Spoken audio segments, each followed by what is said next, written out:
Today we are replacing one of the most important parts of our company network.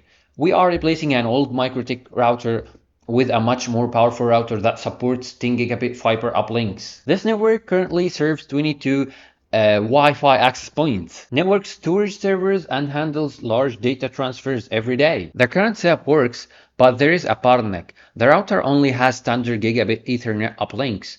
As our data grows and our network storage servers handle larger files, I wanted a faster LAN connectivity and a more scalable design. This will be the router that we will be deploying today. It gives us SFP connectivity for high-speed fiber links, multiple configurable Ethernet interfaces, and a much stronger platform for future expansion. The network is split into several segments. One MikroTik handles the core routing, while another router serves the wireless infrastructure connected to 22 access points.